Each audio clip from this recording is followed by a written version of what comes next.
Thigpen. Good morning, good afternoon, good evening, ladies and gentlemen. This is Pit Talk, pulling pits and opinions with your host, Gunny G. Follow, like, subscribe everywhere you get your podcasts and on all social media platforms to let me know how I'm doing. We got a special guest by the name of, well, I'm going to go with Staff Sergeant Thigpen, but he's going to introduce himself a different way.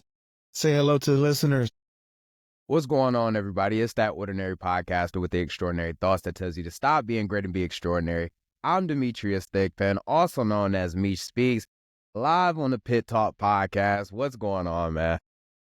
Hey, man, I appreciate you taking the time out of your busy schedule. I love the intro. I like how you got it in there. That's dope. Yeah.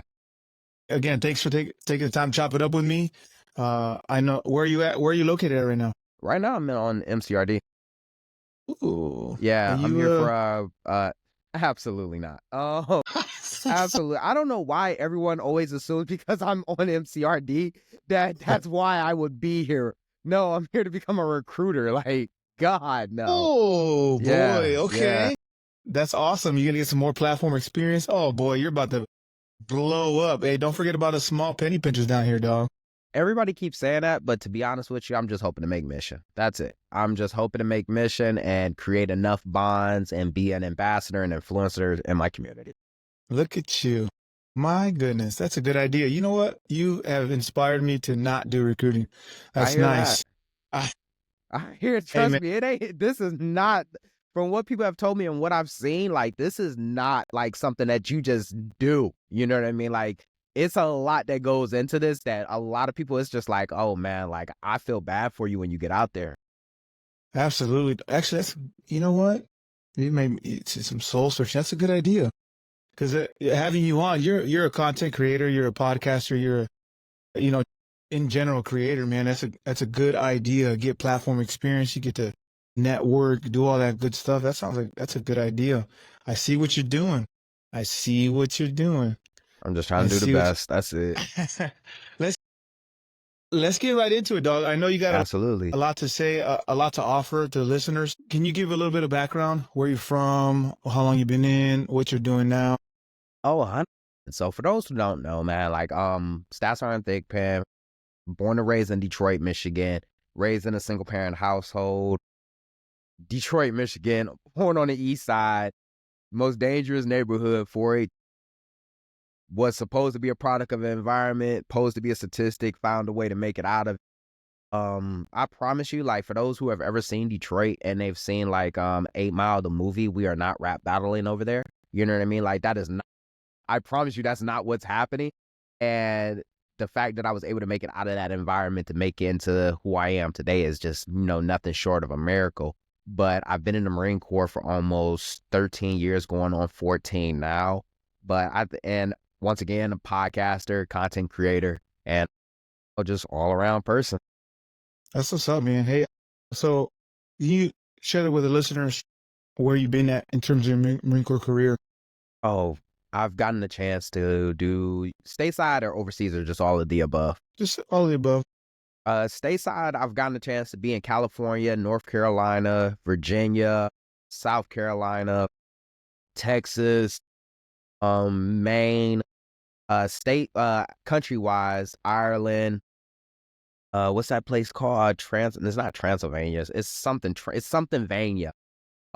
Afghanistan, Italy. I was about to say Italia, Italy, but those are a couple of places.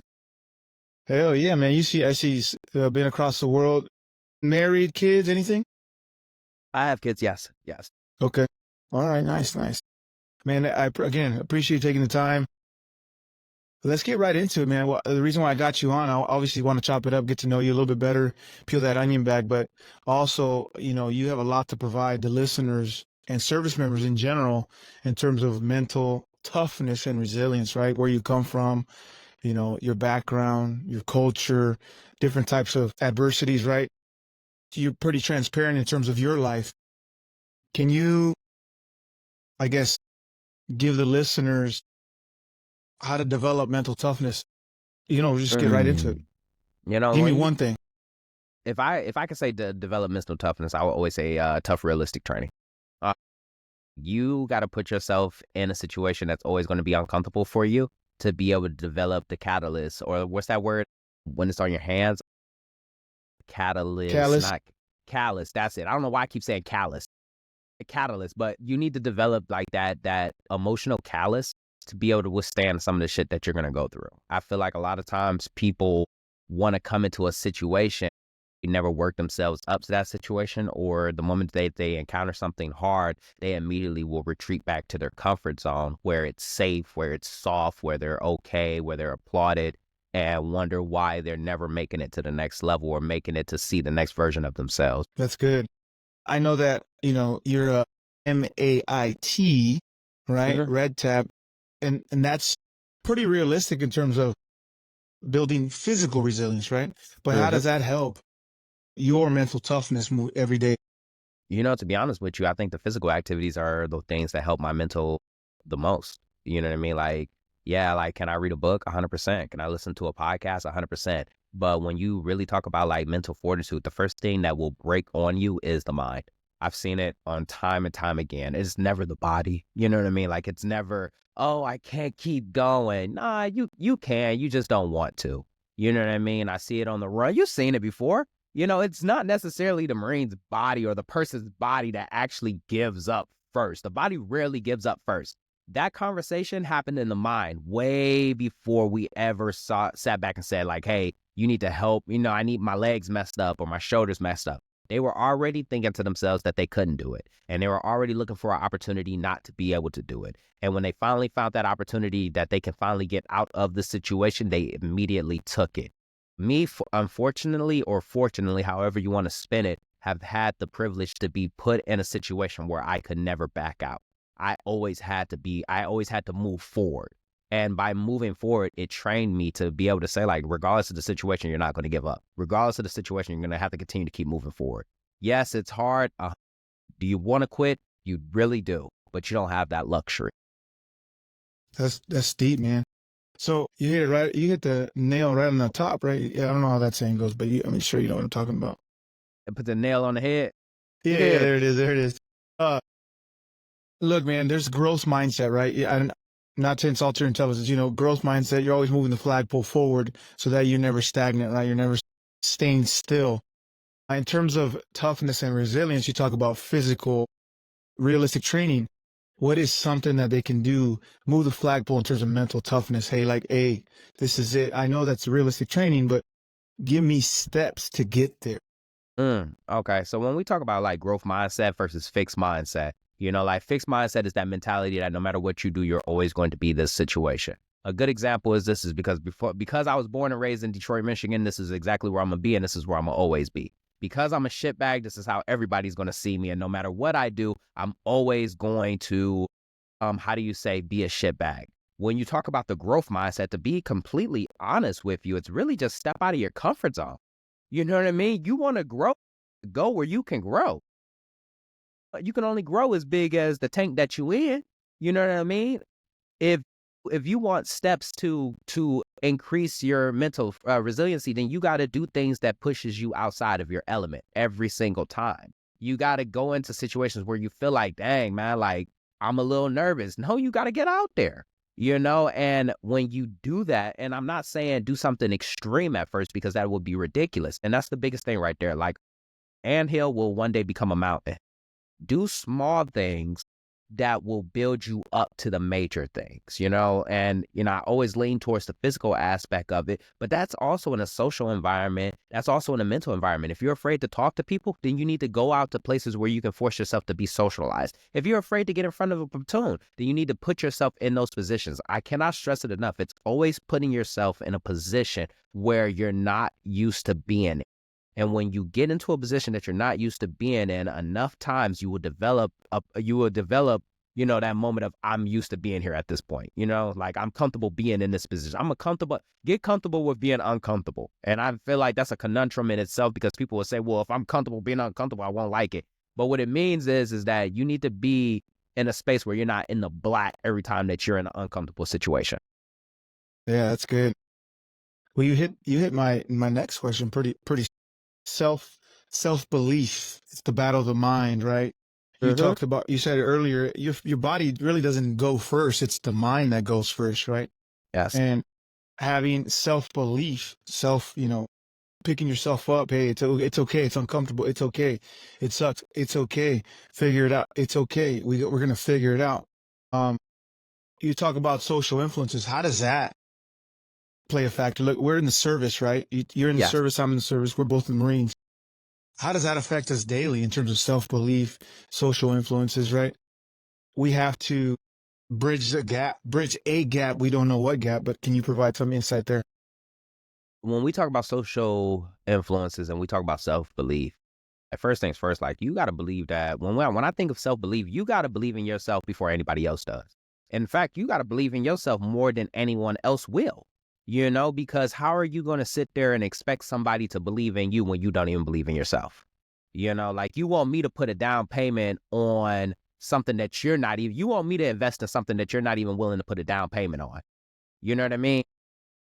You want me to taste the food, but you don't even taste it. You want me to buy it, but you wouldn't buy it. That's crazy. No matter what the situation is, I will always believe in myself. No matter how bad it gets, I bet you that I'm going to bet my bottom dollar on me. I always bet on me, and it comes from a state of always having to believe in myself. And one thing that a lot of people do not realize, despite what other people may believe about, do exactly what you want. You know what I mean? Like you're usually right. If you say that you can't do it, then guess what? You're 100% right. You can't do it. If you say that you can do it, then guess what? You're 100% right. You probably can do it, But you have to believe in it. And I cannot stress that, like a lot of people get mad and say, I just wish people would believe in me. Why you don't believe in yourself?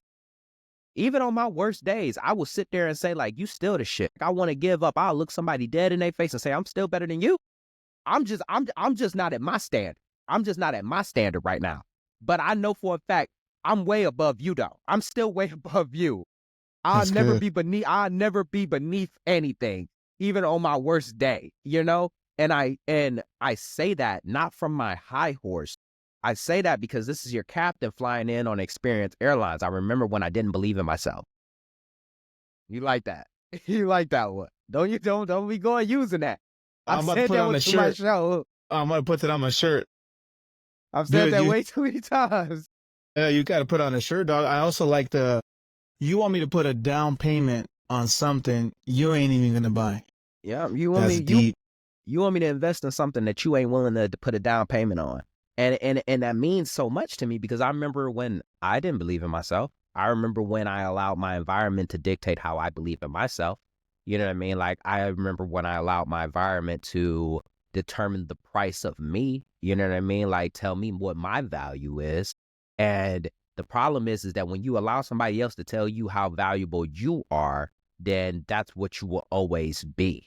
When you allow somebody to set a standard for you or create this baseline for you, then that baseline will be based off of somebody else's perspective of you and not the perspective of, let me just say, not the perspective of yourself, and that's a kind of shitty situation because now Yeah. it's like they're telling you who you are versus you telling them who you are.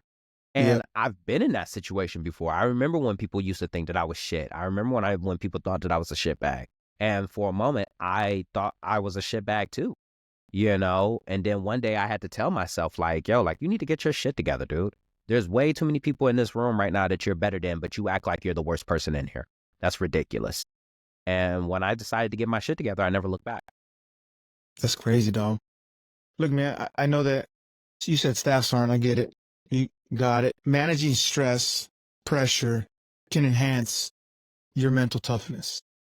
And every day for us, and I can only speak on the Marine Corps. We can only speak on the Marine Corps because that's who we are, right? But every day we have stress. Every day we have pressures to do this, to do that. And then we still got to lead and we still got to influence. So we got to teach. Give me something like, man, I needed one tool like, hey, manage stress this way. This is what works for me. Even though we can't all get that, realistic training all the time. Give me something for the day. If I can give you something right now for the day, especially for the military service member, I would say take that chow. Take your chow break. It may be something minute to a lot of people, and I know a lot of people are probably hearing that like, what? No, take your chow. Do not work through chow. Do not go and do some random task or through child. Whatever you do to dedicate that hour and 30 minutes, that hour, those 2 hours, dedicate it to yourself. I remember being in the fleet and working through child, not realizing how precious it is to have 2 hours or an hour and 30 minutes to be able to sit with. I took that for granted. You know what I mean? And then when I came up to when I started working at the Mace, we didn't do that. We didn't work through, we never had a 2-hour child. Like, we got students on deck. Students probably going to be back in an hour. We got to prep, so you're always on the go. So when I got a chance to finally sit back here at like BRC and they giving us time for child, I'm realizing like, damn, I really did take that for granted, and I say that because I don't know how many of us do that. I don't know how many of us actually will sit there and work through child. I don't know how many of us will sit there and go do some random ass task. I will be the first one to tell you, how about you sit in your car and recollect your thoughts? How about you decompress from the first 4 hours of the day that probably were shit? How about you prepare for the next 4 hours of the day that are possibly going to be even worse? You know what I mean? I would say take your child and actually utilize it for what it is for, If you're going to eat in your car, then eat in your car. You are going to, you see what I'm saying? Do something for you. And I feel like in an organization, let me rephrase that, where we are around everybody as a collective that has a mindset that we need to take care of the Marines, you have to remember that you're one of the fucking Marines too. You know what I mean? So how are you taking care of the Marines if you're not even taking care of yourself? And then you're going to sit there and say that I set the example. What example are we setting? How to fucking self-destruct? Come on now. Like, you know it just like I do. Yeah, Like, you're right. how many of our top performers, how many of our mentors, how many of the best Marine within the shop, you know what I mean? He's there for everybody else, but he's never there for himself, and he's expecting somebody else to be there for himself. And it goes back to what you said in the very beginning when we talked about self-belief. You know what I mean? Self-belief, self-care, anything has to start with you first, and then you can trickle that shit to somebody else. Yeah, Then you that's can good. give it to somebody else. But you can't give nothing if you don't have anything to give. So if I had to give one simple thing that could help you manage your stress, I would say take your child. I would say a moment of silence, but we're on a time crunch here. I hear that. You hit me. My goodness. I got little chicken bumps. You know what I'm talking about? God dang, dude. Wow.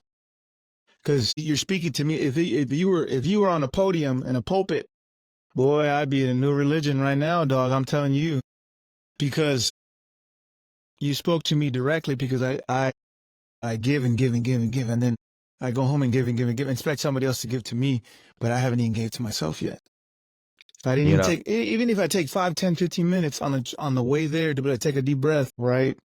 Decompress, get your thoughts together, because you're about to go into another tasker of being married, another tasker of being a father, another tasker of being an uncle, whatever it is that you're doing that child. Yes. Another tasker of going to the gym. You got to take man. You're That's literally deep, about to dog. take one hat off and put another one on. You know what I mean? Yep. And I cannot stress this enough that we do it so, God, I wish I had that word in my head, but we do it so seamless that we don't realize that we may need to take a step back, Like when I get home, I'm sitting in the car for about 30 minutes. I probably got, you know what I mean?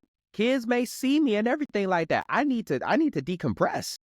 Whatever I had dealt with at work, I got to leave that there before I walk into the house, When I go on chow, I may not eat anywhere. I may just sit in the car, turn on some music, and just sit with myself, because very seldom are we actually sitting. We never really sit with ourselves. We'll drink with ourselves. We'll smoke with ourselves. We'll sit alone and complain to ourselves for ourselves and talk about what's going on with us in a healthy manner. When we do talk about it, we complain about it. We put ourselves down. I can't tell you how many times I will sit with my thoughts and decompress and dissect what's going on in my head every 9 times out of 10, especially if I need it, because if I don't, it's like you gotta at some point you gotta relieve the pressure cooker. You know what I mean? Like you gotta relieve that pressure on that valve, because it's like the pressure builds up every single day. And you probably seen it just like I have, where it wasn't actually a big issue that caused the Marine to blow up on them. And you probably have done it, because I know I've done it, and if you haven't, great on you. But I know for a fact I have done this. Like, I'm like, God, sometimes I could be like Godzilla in fucking Tokyo, accidentally blowing up on a junior Marine over a minor. I'm talking about a minute mistake, showing up late, messing up a car, messing up a service request. You know what I mean? Didn't give a proper greeting, blink wrong, and I took it as an attitude, not realizing, you peel back the layers, I've been dealing with at least 2 months worth of bullshit that finally just sat off. Now I'm blasting him. You know what I mean? And I get applauded for this. And everybody's like, hell yeah, Thigpen, be that bulldog. And I'm like, what? Like, y'all don't realize I done blew up over nothing? Over some issues that I could have addressed a long time ago? But the problem is that we never address those type of things. We just treat everything like it's a task, and we're just so happy that it's over with so we can move on to the next task. That's it. Ooh. We never debrief it. That's good. Never debrief it. There's never an after action for what we've done. It's always just, all right, bet, let's continue to keep moving forward. Task we never done, do move on after. to the next one. Wow. That's it. That's good. But we know for a fact that after actions are a real thing. We know for a fact that that's a real thing. What happened? Yeah. What can we do to make it better? You know what I mean? So why don't we do that with ourselves? We'll do it on a field out that went horrible. We'll do that on anything else, So why not do that on ourselves? Take a step back. How was your day? What could have been better? What could have been worse? How could I make the next day better? So that way I don't make the exact same mistake again. Man, I'm just going to say, this has been great so far. The listener, if you're listening, man, I hope you're tuning in, but we got Crazy Talk with Meech Speaks, Staff Sergeant Thigpen, AKA whatever. Talking Crazy, right? Podcast, right? Yep, the Talking Crazy podcast. Everywhere you get your podcast. Follow, like, subscribe. Hey, thank you for taking the time. I appreciate it. So far, so good, man. You're speaking to the masses. I'm sitting taking notes, digital notes too, right? Fact. Tell me something. Yes. You come from Detroit. Yeah. I was reading the other day, Detroit, it's like 70 unoccupied land. Was it 60 or 70% unoccupied land is just there, empty. Are they just basing it off of like the abandoned houses and everything like that? Yeah. That's crazy, dog. Isn't that crazy? And then to think that's where you came from. No, it's not even crazy to even think about it, because I see it. I've actually been home. I want to say not this year, but last year I was in Detroit, for Thanksgiving. And I go home on the east side to see where my old house is, because my family's already moved. That entire street is vacant houses. So imagine like the entire street of vacant houses. Everybody off that street has moved. You see what I'm saying? Houses boarded up. I think there's only one house that is actually occupied, but his neighbors, there's nobody there. Quiet. Pretty quiet, or, it's a lot can happen over there. Yeah, boarded houses, you already know what that means. Yeah. That's crazy. Man, oh man, to think that, for you, just for you and your experience, for everybody else listening to it, you come from that, and then you bring it to now as a leader, right? Because you're expected to be a leader. You're not expected to be GP doing the line stuff. You're expected to supervise the execution of, right? How do those past experiences help you on a day-to-day? From going from Detroit, Michigan to being a leader, or going from a follower to being a leader? Hit it all. That's another good point. Detroit, Michigan, almost going from Detroit, Michigan into the military, it was a double-edged sword. I would say that it took me a lot longer than everybody else to get inoculated to the to the military, to the mindset that everything that the Marine Corps brought. And the reason why it wasn't that I wasn't physically fit. I was definitely physically fit. It wasn't that I wasn't mentally tough. I was I spent the last 18 years of my life surviving. When you spend 18 years stuck in a survival state, it's almost like you want me to do what you say. You see what I'm saying? It kind of feel like y'all punking me. You know what I mean? Like, it kind of feel like you're trying to punk me. Yeah. And it took a lot to adjust to being in the Marine Corps. That was my Achilles heel, was the fact that I had spent 18 years in survival mode. And not a lot of people that come from metropolitan cities like that, it takes them a lot longer to adjust, because it's like, yo, like I've had to adapt in a certain way of living for a long period of time. And now you want me to essentially do what you want me to do what you say. It's not that I'm rebellious, but at the same time, the way that you deliver it, how you're talking to me is already setting off like something deep inside me that doesn't sit right. And you want me to just to Yeah. overwrite that and just say, I, sir, I, corporal, I, sergeant, especially when I know that I'm probably, if me and you like took off our blouses and went somewhere, like this wouldn't play out the way that you think it would, and I'm not saying it in I'm just speaking it from a perspective of somebody that was born and raised in Detroit, Michigan, that had to Yeah. survive, and it took me to have to tell myself that if you don't get your shit together now, you're going to end up back in Detroit, Michigan, because they will kick you out. They will kick you out, then try to make you then try to force you to adjust. They are not going to play that game with you. And I don't know who need to hear that. But but until you decide to get your shit together, and you got to tell yourself to get your shit together, they will get you out of here. You see what I'm saying? You will blow Yeah. this and you will find yourself back in the situation. You think that your situation is not as bad because you're not in it no more, so you're romanticizing it. But you left for a reason, and you need to remember that reason. And that was just something that I had to tell myself. But when you talk about like the follower from the leader, that's always just one, they work in tandem with each other, because I'm a leader today and I'm a follower tomorrow. Or I'm a leader in the hour and I'm about to be a follower in the next 30 minutes. It is just dependent on who it really depends. You know what I mean? Whether that's vertical or horizontal, I don't know. The role may switch immediately, Yeah. but I had to learn to allow it to switch immediately. I think a lot of people believe that you're only a follower when the person outranks you. No, you could be a follower and that person has more experience. The moment that you're learning from somebody, you're in a state of follower. You're a student. You know what I mean? And I could be a follower when I'm talking to a junior Marine. I could be a student when I'm talking to a junior Marine. Mechanic. I know nothing about mechanics. I suck at that job. But my junior Marines were mechanics in the real world. So when they were talking to me about the piece of gear, it's not me being a sergeant that's driving the conversation. No, tell me what the fuck is going on so I can understand it too, because I got to go brief this. You know what I mean? I got to go brief that. And if I can't articulate it the way that you do, then you got to come with me. So explain Yeah. it to me. But a lot of people will let their ego and what they wear on their collar to stop them from learning. But in the black belt syllabus, we're an eternal student. You know what I mean? You're constantly in a state of learning.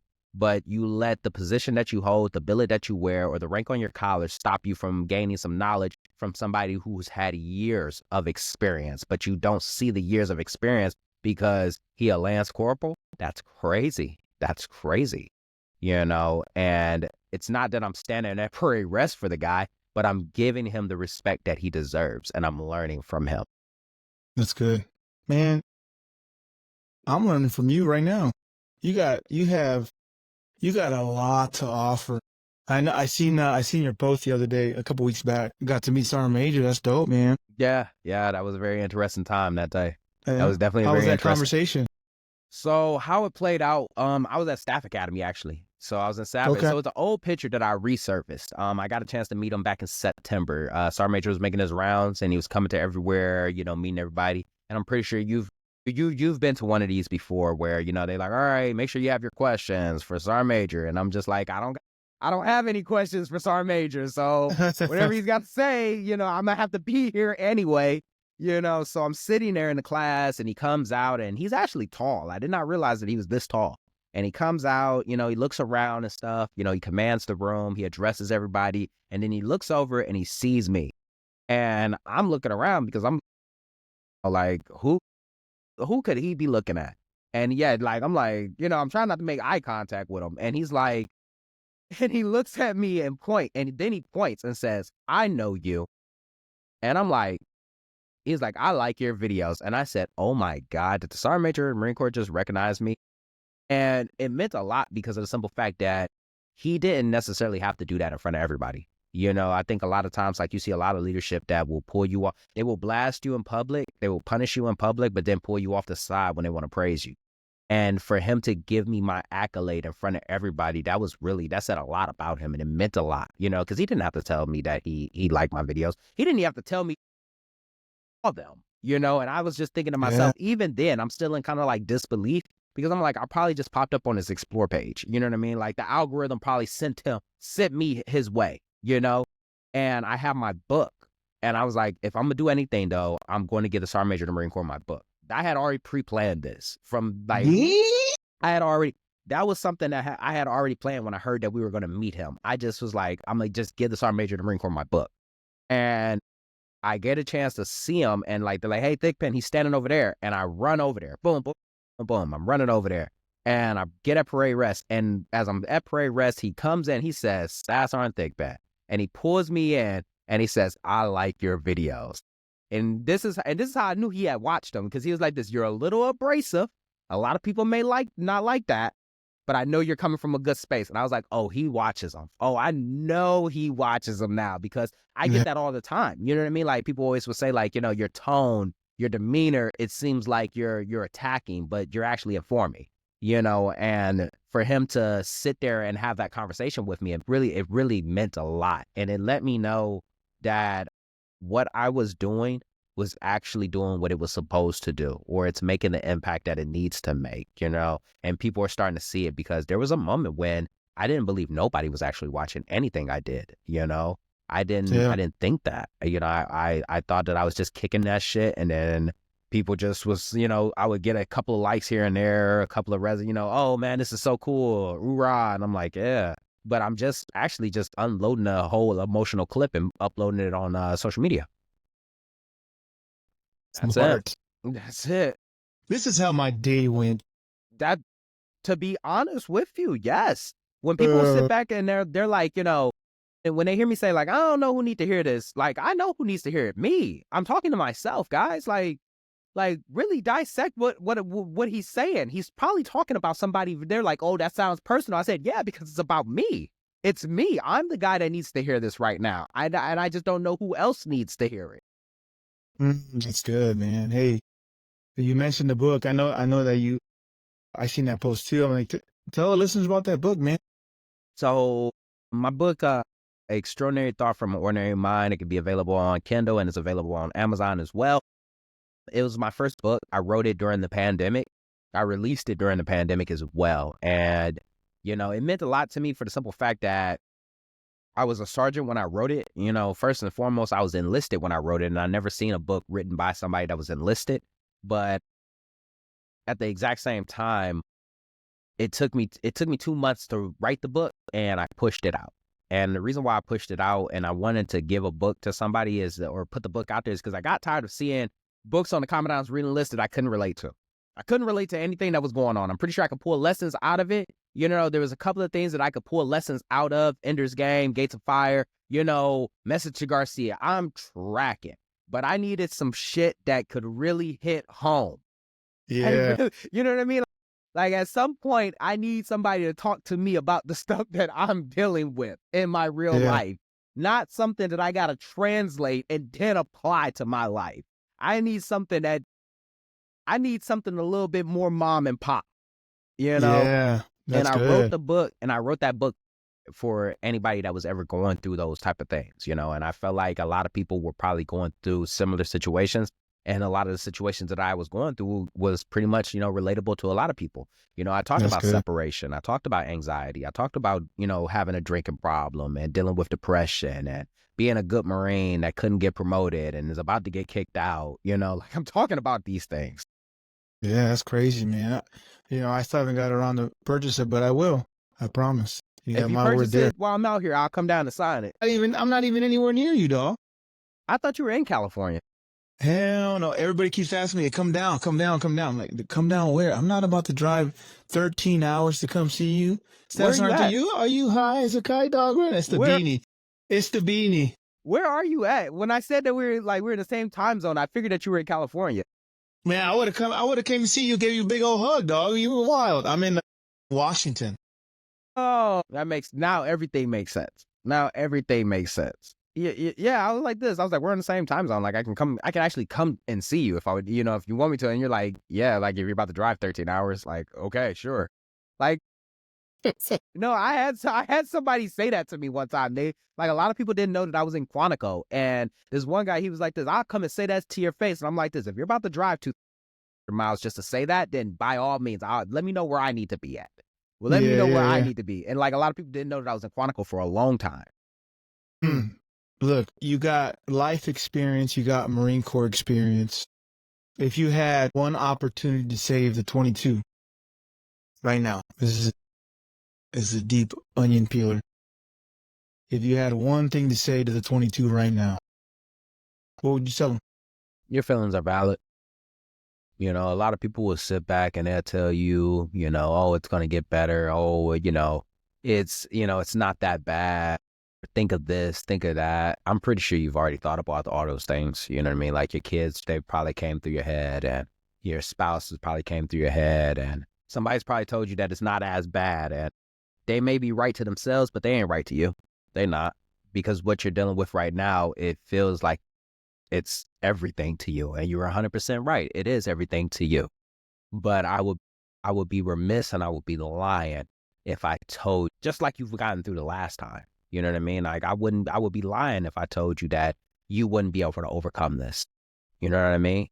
And if you really peel back the layers and you allow yourself to, and you give yourself that grace that you truly deserve, you know what I mean? Because you're quick to give everybody else fucking grace.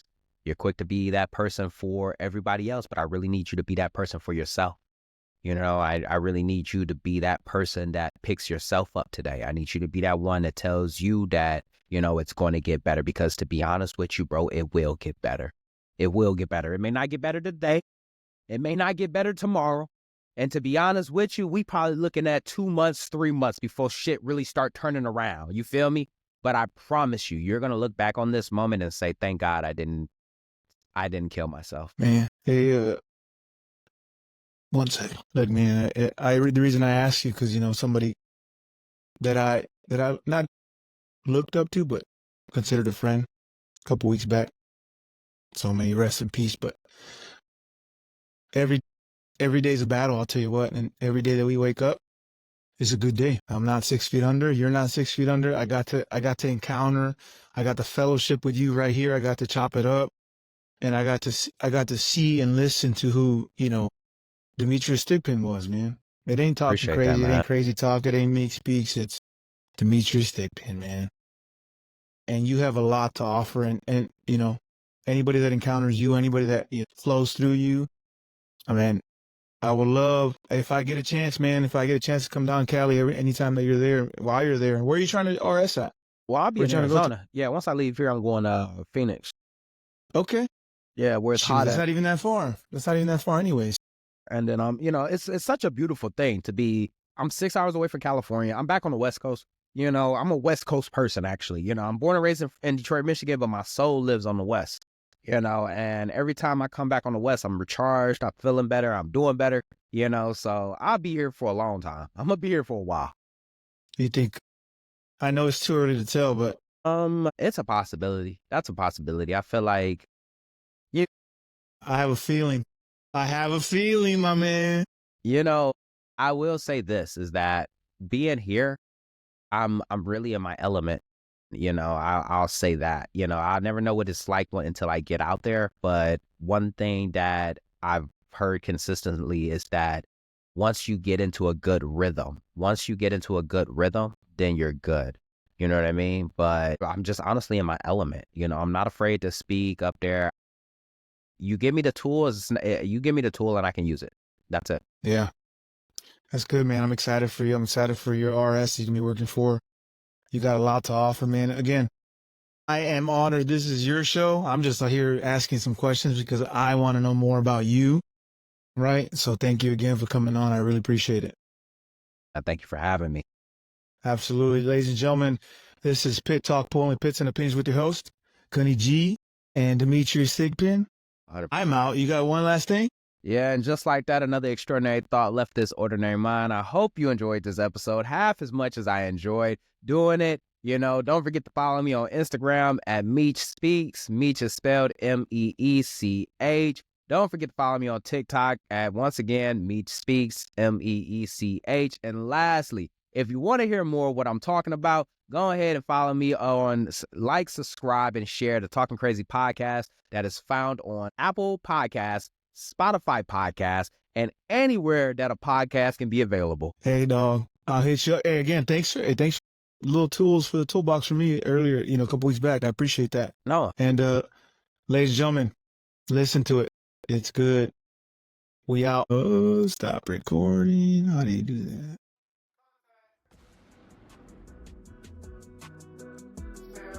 Stand by, contact.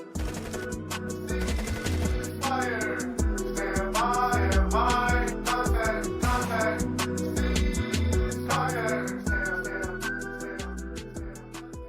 Pit Talk is a podcast featuring active service members who discuss their thoughts and opinions on various issues surrounding military life, current events, and history. The statements heard here are the opinions of its members and guests. These do not necessarily reflect the views of the Department of Defense and are not endorsed or sponsored in any way. Listener, viewer discretion advised.